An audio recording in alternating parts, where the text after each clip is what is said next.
গল্প পাঠ। আজকের গল্প বেঁধে নিলেম সুর। একটি ভ্রমণমূলক গল্প। কেঁদুলি জয়দেবের বাউল মেলায় ভ্রমণ। গল্প বেঁধে নিলেম সুর। গল্প লেখায় এবং পাঠে আমি ডক্টর তাপস কুমার বাইন। গল্প বেঁধে নিলেম সুর। জয়দেবের উজান ধারায় পুণ্য স্নান এ জনমে আর হলো না আমার। ঠাকুরমাকে আফসোস করতে শুনেছি ছেলেবেলায়, তার স্বাদ মেটেনি। কৌতূহলী হয়ে বেরিয়ে পড়েছিলাম হঠাৎ। বোলপুর থেকে সাইকেল রিকশায় শান্তিনিকেতন ঘুরেছি। গুরুদেবের অদৃশ্য পরশে স্নিগ্ধ মন নিয়ে শালবিথির পথে হাঁটছি। মনে হলো এ যে বাউলের দেশ।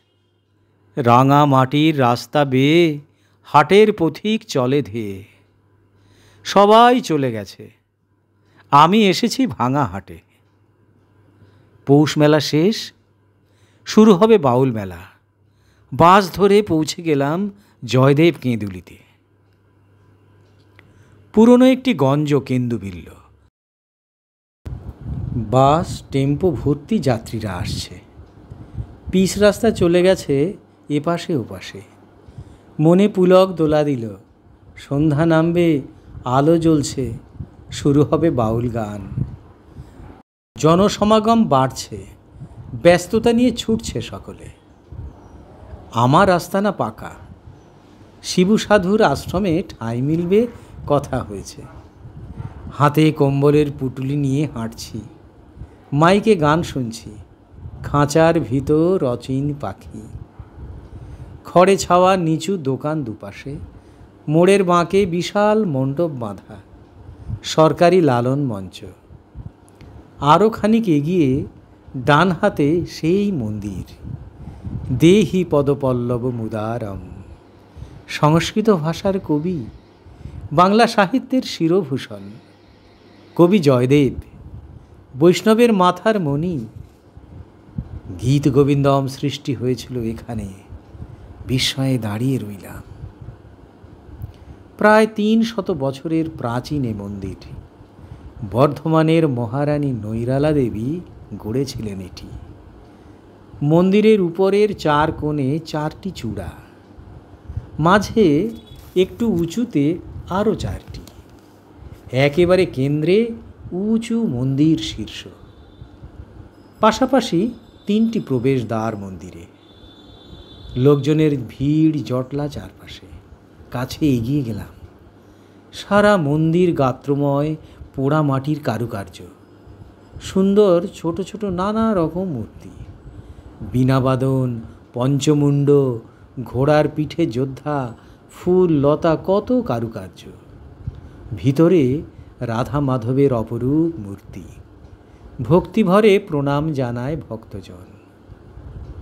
বিগ্রহ ৬ মাস থাকে এপারে, অন্য ৬ মাস চলে যায় অজয় নদের ওপারে ধবনীতে।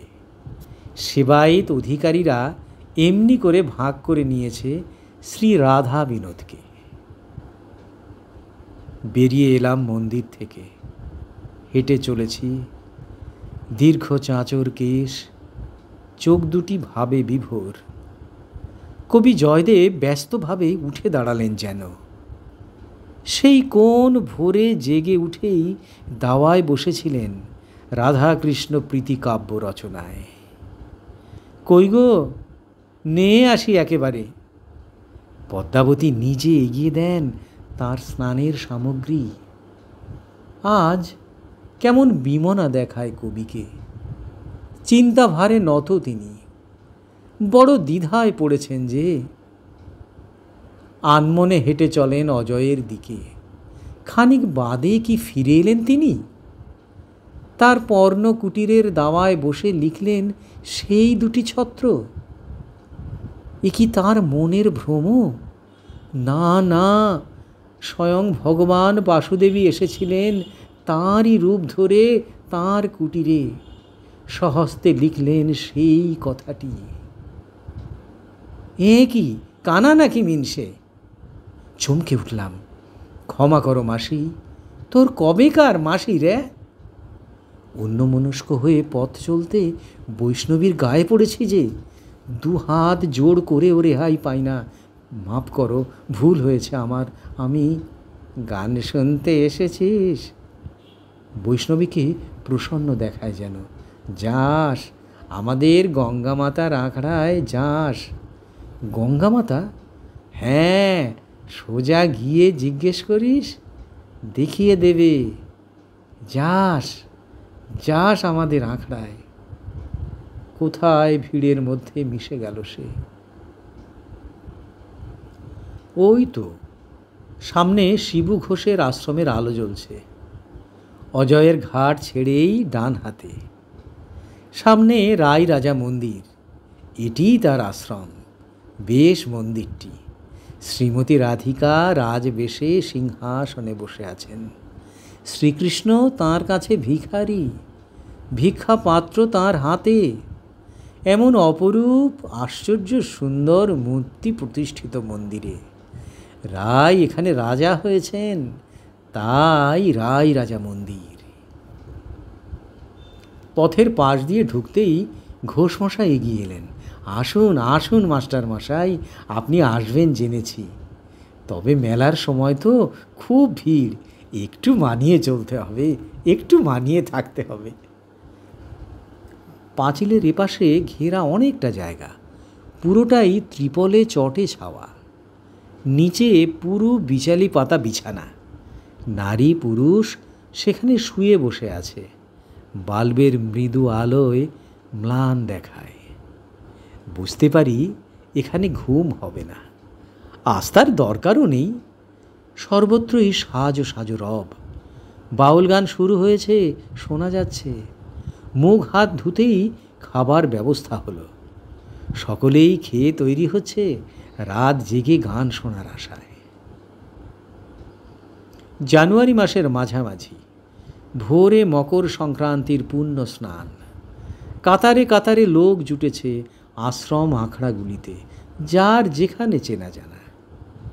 গাছতলায়, নদীর ঘাটে, বালির চরে, খোলা মাঠে নিজেরা তাঁবু টানিয়ে গরুর গাড়ির ছইয়ের মধ্যে কোথায় মানুষ নেই? যেখানে খুশি আশ্রয় নিয়েছে সকলে। এত মানুষ, পরিবার পরিজন, সন্তান, স্বামী স্ত্রী, পুত্র কন্যা, পড়শি বন্ধু মিলিত হয়ে এসেছে। নিজেদের নিয়ে ব্যস্ত সকলে। এক ফাঁকে টুপ করে বেরিয়ে পড়লাম আশ্রম থেকে। টুপি, সোয়েটার, মোজা, মাফলার পরে হাঁটছি আর দেখছি আজ ঘুম নেই কারো। পথের দুধারে কত যে অস্থায়ী আঁকড়া, কোনো রকমে ছাউনি দিয়েই গানের আসর বসেছে। এলাম সরকারি বাউল মঞ্চে। মেলার আনুষ্ঠানিক উদ্বোধন করলেন শ্রদ্ধেয় শ্রী শান্তিদেব ঘোষ মশাই। ধুতির উপরে কোট, মাথায় কালো টুপি, গলায় চাদর জড়ানো, লাঠি হাতে মঞ্চে বসে আছেন। কাঁপা শ্লেষা জড়ানো গলায় গাইলেন, খাঁচার পাখি ছিল সোনার খাঁচাটিতে, বনের পাখি ছিল বনে, একদা কি করিয়া মিলন হলো দোহে, কি ছিল বিধাতার মনে। খাঁচার পাখি ছিল সোনার খাঁচাটিতে, বনের পাখি ছিল বনে, একদা কি করিয়া মিলন হলো দোহে, কি ছিল বিধাতার মনে। পূর্ণচন্দ্র দাস বাউল, মঞ্জু দাস এলেন সপরিবারে সদলে। গানে মাতিয়ে দিলেন সকলকে। নবীন দাস বাউল তারপর। কত যে বাউল গান শুনলাম তার শেষ নেই। যত শিল্পী ততই তাদের বৈচিত্র্য। স্তব্ধ হয়ে গান শুনছে সকলে। উঠে দাঁড়ালাম। জাঁকিয়ে ঠান্ডা পড়েছে। অনেক রাত এখন। বাইরে লোক কম, প্রতি আঁকড়ায় ভিড়। হেঁটে চলেছি, সব দেখব ঘুরে ঘুরে। এমন রাত কখনো পাইনি। এত বাউল, এত গান, এত সুর, শুধুই মাটির গান।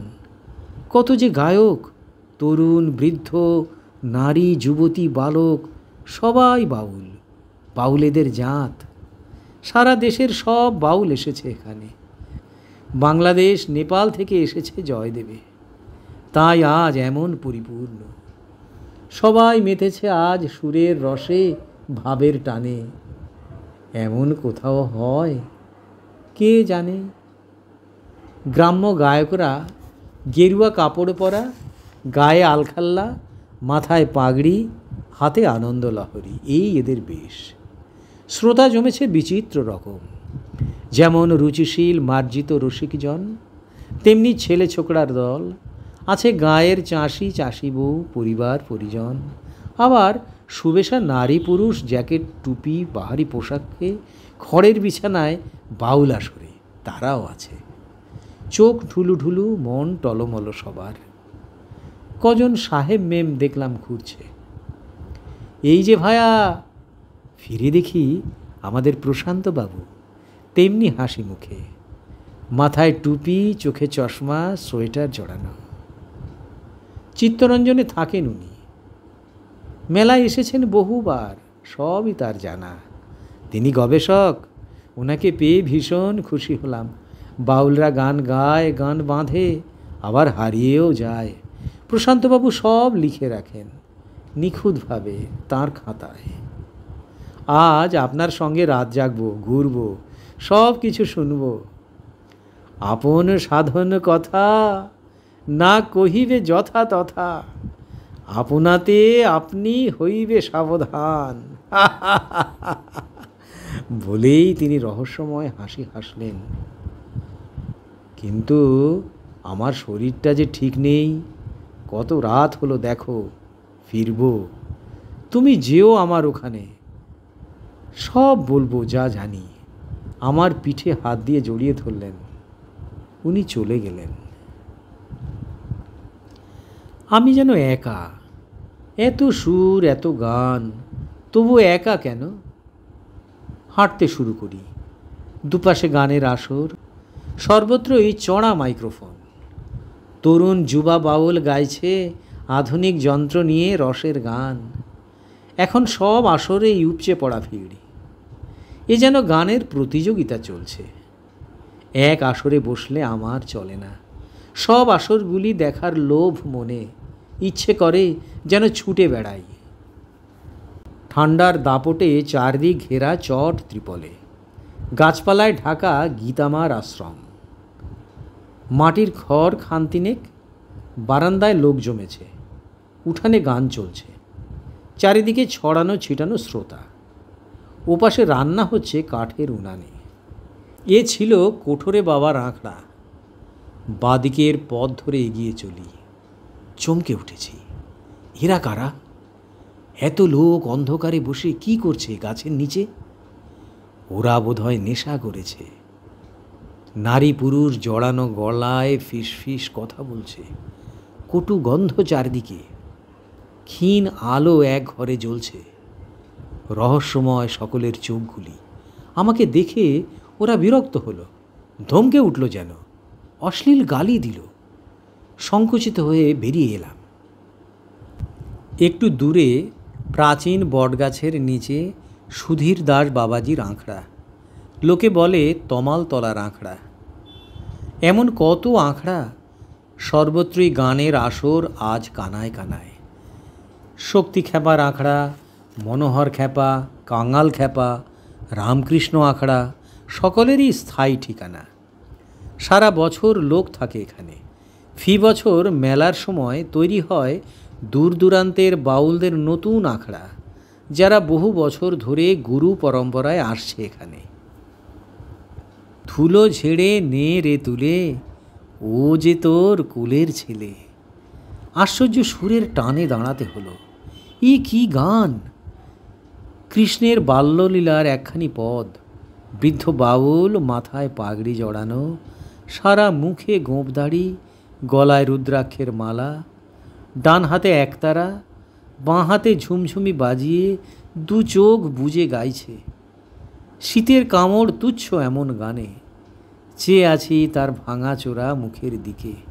একজন দাঁড়িয়ে খমক বাজাচ্ছে, নিচে বসেছে সঙ্গীরা বাঁশি, হারমোনি, তবলা, খোল জুড়ি নিয়ে। গানের আবেশে বুঁদ সকলে। মজেছে মন, মজলো আঁখি, মিথ্যে আমায় ডাকাডাকি। এগিয়ে চলি অন্য পথে। শিশিরে পথের ধুলি, ঘাস ভিজে গেছে। আঁখড়াগুলি মুখর বাউল গানে। ঘুরে ঘুরে, নেচে নেচে, দুবাহু তুলে, মাথা নিচু করে, কত যে আবেগের ভঙ্গি তাদের। বাউল হলো পাগল, ভাবের পাগল, রসের পাগল। একপাশে ইটের দেয়াল, বাঁশের খুঁটির ওপর বিচালিতে ছাওয়া চাল, তার নিচে আসর। ভাবাবেগে দু চোখে জল নেমেছে। বাঁ হাতে একতারা ধরা, ডান হাত বাড়িয়ে যেন কার স্পর্শ পেতে চায় সে। কোমরে বাঁধা ছোট বায়া খুলে কাঁধের ফিতেই দুলছে। দোতারাওয়ালা নাচছে। এমনই পাগল করা পাগলাদের গান। গুরু আমায় শিক্ষা দাও, আমায় দীক্ষা দাও, আমায় ভিক্ষা দাও, আমায় প্রেম শিখাও। গানে এমন সহজ আকুলতা যা মনকে টানে। এত গান শুনেও ক্লান্তি আসে না। হাজার হাজার মানুষ শুনছে, ভাবে আপ্লুত হয়ে চোখ বুজে আছে। যারা বসেছিল তারা ঢুলছে, আসরেই ঘুমিয়ে পড়েছে কতজন। সমস্ত গানের আসরগুলি পুরো এলাকা ঘুরেছি।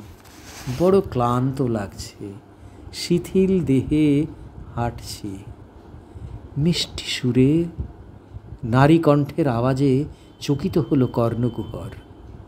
ভিড় খুব। গাছের নিচের আসরে কোনো ক্রমে মাথা গলিয়ে দেখি শত লোকের মাঝে নেচে নেচে গাইছে একটি মেয়ে। সুঠাম শ্যামবর্ণা স্বাস্থ্যবতী যুবতীটির জাদু কণ্ঠের আকর্ষণে মুগ্ধ সকলে। অপূর্ব। তার গান শেষ হলো, অন্য একজন গান ধরবে। সব দলেই এমন বহু বাউল থাকে, এরা সবাই গান গায়। আপনাকে মা ডাকছে। আমাকে? আসুন। কুটিরের দাওয়ায় বসে আছে কতজন। এসেছ তাহলে? চিনতে কষ্ট হয়নি তো? সন্ধ্যার সেই তিনি, আনমনে পথ চলতে যার গায়ে পড়েছিলাম। বেশ রাগ হলো। তোমার এখানে ইচ্ছে করে আসিনি, গান শুনতে দাঁড়িয়েছিলাম। খিলখিল করে হেসে উঠল কজন। দাওয়ায় অনেক মেয়েরা গান শুনছে। ওরে সামলি, শোন, উনি আসেননি, ওনার মনটি এসেছে তোর গানের টানে। সেই মেয়েটি বসে রয়েছে বৈষ্ণবীর পাশে। আর রাগ করো না, এসো দাদা, একটু বসো। ইচ্ছে না থাকলেও বসলাম। চা খাবে একটু? ফিসফিস করে বলল বৈষ্ণবী। এত রাতে শীতে চায়ের কথা মনেই ছিল না। চা খেয়ে আবেশে না গানের ঝোঁকে দু চোখ বুজে রইলুম। রাত প্রায় শেষ। চাঁদ ঢলে পড়েছে। নদীর হিমেল হাওয়া বইছে। বাউল মেলায় তবু গানের শেষ নেই। ঘুম পাচ্ছে আমার। ঘরে জায়গা করে দে ওকে, যেতে পারবে না রে এখন। কেমন ঝিমুনি, ঘুম না নেশা হলো বুঝলাম না। উঠতে চাইছে না দেহ, ইচ্ছে হয় কেবল ঘুমাই। ওঠো, ঘরে চলো। আমি উঠতে পারছি না। ল্যাপা পরিচ্ছন্ন মাটির ঘরখানি, উপরে খড়ের ছাউনি, জানলা নেই, কেবল মাটির ফাঁকা গর্ত। দরজাও তেমনি, কাপড় টানিয়ে আড়াল দেওয়া। দেয়ালে এলামাটির কারুকার্য। এ কার ঘর? দিমা থাকে এখানে। এখন আমি আর দিমা থাকছি, সামলি বলল। বাঁশের মাচার তৈরি খাটে পরিষ্কার ধবধবে বিছানা। শুয়ে পড়ো এখানে। তোমরা শোবে কোথায়? সামলি খিলখিল করে হেসে উঠল। কেন, তোমার পাশে? গম্ভীর হয়ে বলল, আজ রাতে বাউলরা ঘুমোয় না। ঘুম ভেঙে উঠে দেখি ভোর, গান শেষ। ঘর, বারান্দা, উঠানে ঘুমিয়ে আছে কতজন। ওঠো ওঠো, ঘাটে যেতে হবে। যারা স্নানে যাবে তারা উঠে পড়েছে। পৌষ সংক্রান্তির ভোর। শামলি বলে, স্নানে যাবে না? না। কেন? আমি নাইব। সঙ্গে চলো। হাড় কাঁপানো শীতে অন্ধকারে সবাই বেরিয়ে পড়ল। কদম্বখণ্ডির ঘাট ছেড়ে বালির চর অনেক দূর পর্যন্ত। তার নিচে অজয়ের কালো শীতল জল। অন্ধকারে চেয়ে থাকি, এখন কি উজানে ভেসে যাবে একটি পদ্ম?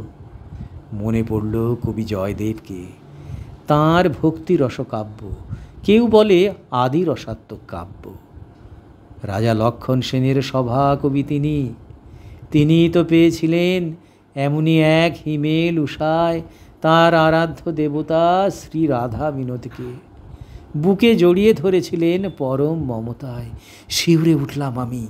আজও কত শত লোক নাইতে নেমেছে, অন্ধকারে ঠাহর হয় না কিছু। মন্ত্রপাঠ কলগুঞ্জনে মুখর চারদিক। সাধু সন্তরাই এমন ভোরে নেমেছে স্নানে। শামলিরা কোথায় হারিয়ে গেছে? তাদের কাপড় জামা পড়ে রয়েছে আমার পায়ের কাছে বালির উপর। খানিক বাদে উঠে এলো সকলে। কিন্তু এ কী কাণ্ড! এ যে প্রায় নগ্ন নারী পুরুষ একদল। আমি তখন ছুট, সোজা বালির উপর দিয়ে। রোদ ঝলমলে শীতের সকালে মেলার অন্য রূপ। লক্ষ পুণ্যার্থীর স্নান আজ সারা দিন। মন্দিরে চলছে পুজো, ভোগ আরতি, ঘণ্টা শঙ্খধ্বনি। শুধু খুশি আর খুশি। আশ্রমের সকলে খুব ব্যস্ত। রায়রাজা মন্দিরে আসন পেতে বসতে হয়েছে আমাকে। যারা প্রণাম করছে তাদের হাতে চরণামৃত দিচ্ছি পাত্র থেকে। বহু ভক্ত আসছে। আমার পা ছুঁয়ে প্রণাম করে কেউ কেউ। পা ঢেকে রেখেছি। বেশ লাগছে এই কাজে। ফুল, বেলপাতা, প্রসাদ, সবজি চালের রাশির পাশে। ভক্তিভরে প্রণাম করছে একটি মেয়ে। সাদা শাড়ি, একরাশ ভেজা চুল তার পিঠে। মুখ তুলতেই দেখি শামলি। মুখে হাসি, চোখে দুষ্টুমি। একটু পায়ের ধুলো দাও। সে আমার পা ছোবেই। পালিয়ে এলে যে? কোথায়? দৌড়লে কেন? চুপ করে আছি। তুমি কি সারাদিন এই পুরুতগিরি করবে? এদের লোক কম। তা হোক, তুমি চলো, মেলা ঘুরব। স্নান পুজো সেরে দিমাকে বলেই বেরিয়েছি তোমার খোঁজে। আগে কুশেশ্বর মন্দিরে যাব, তারপর মেলা। গান শোনাতে হবে কিন্তু। আচ্ছা গো আচ্ছা, শোনাবো তোমাকে। তুমি চলো। মেলা এখন পরিপূর্ণ। বিশাল মাঠ জুড়ে হোটেল, সার্কাস, নাগরদোলা, দোকানপাট জমজমাট। সামলে হাঁটছে পাশে পাশে, খুশিতে ডগমগ। দিমা তোমাকে কি বলে জানো? বলে ও হলো ভোলা মানুষ। প্রসঙ্গ পাল্টে জিজ্ঞেস করি, তুমি দীক্ষা নিয়েছ? গুরু আছে তোমার? না, দীক্ষা আমি নেব না। আমার গুরু আমি। চেয়ে দেখি ওর দিকে।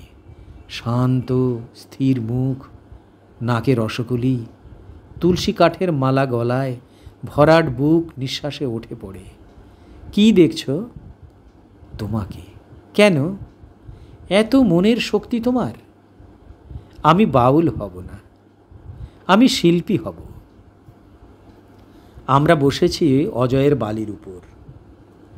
শীতের মিষ্টি রোদে চুল শুকায় ও। আমি চেয়ে আছি দূরে। স্নান চলছে এখনো। শাড়ি সায়া শুকোচ্ছে মেয়েরা। নদীর মাঝ বরাবর মাটির বাঁধ ধরে পিলপিল করে লোক আসছে। ওই দেখো, ওপার থেকে ছই দেওয়া একখানি গরুর গাড়ি আসছে নদীর মধ্য দিয়ে। চাকার অর্ধেক জলে ডুবে গেছে। গরু দুটি দিব্যি হেঁটে চলে এলো গাড়ি নিয়ে এপারে। বহু সময় কেটে গেছে। গান শোনাবে না? সামলি আমার পায়ের কাছে। তুমি আগে শোনাও। আমি? এত সুন্দর কথা বলো তুমি, নিশ্চয়ই গান জানো। আমি বাউল জানি না, তোমার যা খুশি গাও। আমি তারেই জানি, তারেই জানি, আমায় যেজন আপন জানে, তারেই জানি। আমি তারেই জানি, তারেই জানি, আমায় যেজন আপন জানে, তারেই জানি। তারি দানে দাবি আমার, যার অধিকার আমার গানে, তারেই জানি। রবীন্দ্রনাথের গান। কোনো কথা নেই, ও চুপ করে শোনে শুধু। বলে, কি মিষ্টি গলা তোমার, ইস, দিমা যদি একটু শুনতো। কি হতো, কি আর হতো, মিষ্টি জিনিস খেয়ে নিত। গম্ভীর হয়ে থাকে সামনে, কি যেন ভাবে। মেয়েটি বড্ড হেয়ালি করে কথায় কথায়, সব আমি বুঝি না। কিন্তু কি হলো, ওর চোখে জল কাঁদছে। এই সামলি চেয়ে আছে নদীর দিকে। এ কি কাল রাতের সেই মেয়ে? উঁচু টান চুলের খোপায় জড়ানো ফুল, আসরে গান নাচ, দেহ বিভঙ্গ, চোখের তারার সে চঞ্চলতা কোথায়? এখন সে নম্র নত সলাজ মুখে চেয়ে আছে। কাল আমাদের গানের বায়না আছে বক্রেশ্বরের দিকে। কাল? হ্যাঁ, যাবে তুমি আমাদের সঙ্গে? চুপ করে থাকি। ভাবলাম ঘোরা আমার কাজ, যাই, ঘুরেই আসি কেঁদুলি থেকে বক্রেশ্বরের পথে। ধন্যবাদ। গল্পটি ভালো লাগলে ভিডিওটি লাইক, শেয়ার, কমেন্ট এবং চ্যানেলটি সাবস্ক্রাইব করতে ভুলবেন না। পরের গল্প শীঘ্রই আসছে।